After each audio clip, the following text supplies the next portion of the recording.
They say Egypt hides a labyrinth so vast it dwarfed the pyramids.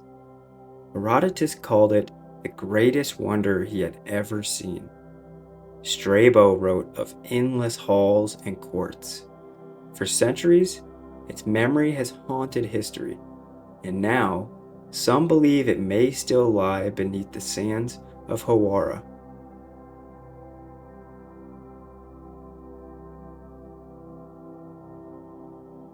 The classical authors were unanimous. A labyrinth stood near the pyramid at Hawara. Herodotus, writing in the 5th century BC, described it as containing 12 great courts, 6 facing north and 6 to the south, all perfectly aligned. Within, he claimed there were 3,000 chambers, half above ground and half below. The lower ones said to contain the tombs of kings and sacred animals. He confessed that even after seeing the pyramids, it was the labyrinth that left him most awestruck. Centuries later, Strabo confirmed its existence, describing long halls and winding passageways so bewildering that no one could navigate them without a guide. He wrote that the ceilings were carved in massive stone slabs, the columns carefully joined, the workmanship precise. Even Pliny the Elder, the Roman naturalist, repeated tales of the labyrinth, calling it one of the most astonishing works of mankind. Were these exaggerations? Possibly, but the consistency of their accounts suggests they were describing something extraordinary, something that may yet remain beneath the sands of the Fayum.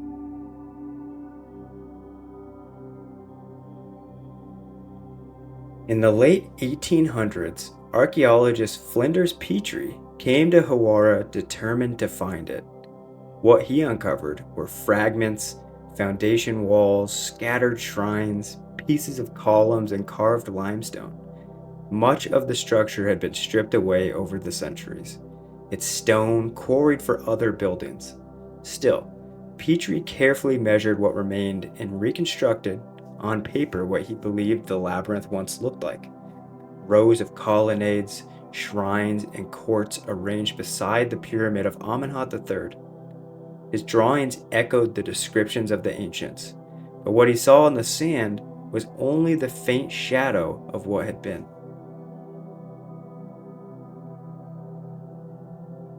Then, in 2008, modern technology returned to Hawara. A team known as the Mataha Expedition brought ground-penetrating radar and electromagnetic sensors to survey the site south of the pyramid. Their instruments detected patterns, rectangular anomalies beneath the sand. To the naked eye, the desert was empty, but the scans suggested there were structures below, aligned in grids that some said resembled walls and chambers. Later, other surveys used VLF-EM imaging and even satellite-based synthetic aperture radar, or SAR. Again, the data hinted at something unusual underground. For enthusiasts, it was the confirmation they had been waiting for. The labyrinth was still there, preserved beneath the desert. But for skeptics, the anomalies could be explained by geology, naturally layering of sediments or collapsed mud brick walls mistaken for monumental stone. Technology gave us tantalizing signals, but not certainty. And so the debate deepened. On one side, enthusiasts insist the evidence aligns too neatly with the words of Herodotus and Strabo to be coincidence. On the other, scholars caution that without excavation, the scans prove nothing. Why then has no large-scale dig been undertaken? Some blame bureaucracy. Others argue that resources are focused elsewhere, on safer, better proven sites. Still, others suggest the ground around Hawara is unstable. An excavation could damage both the pyramid and any structures that might still exist. Yet to many, the question lingers like a whisper.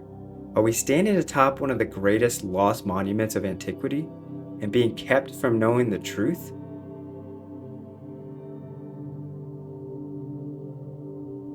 Researchers like Ben Van Kerkwijk of Uncharted X have amplified this mystery, bringing together the ancient texts, Petrie's maps, and modern survey results into a narrative that has reached millions worldwide. His investigations argue that the evidence points to a massive, still buried complex, one that could revolutionize our understanding of the Middle Kingdom. Whether you agree with his conclusions or not, his work has pushed the debate beyond academia and into the global conversation.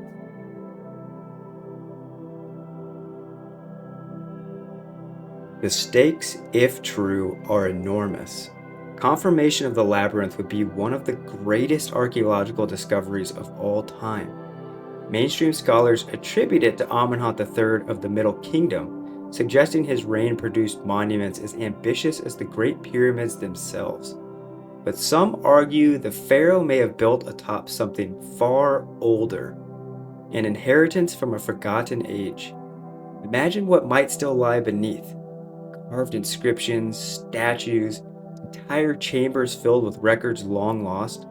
The sands may be hiding not just stone, but knowledge. Forgotten histories, spiritual teachings, or even scientific insights that could change how we see the ancient world. Whole sections of Egyptian history could be rewritten by what is hidden there. For now, the Labyrinth of Hawara remains just beyond our reach. Its truth buried, its knowledge silenced, waiting for the day it will finally emerge from the desert.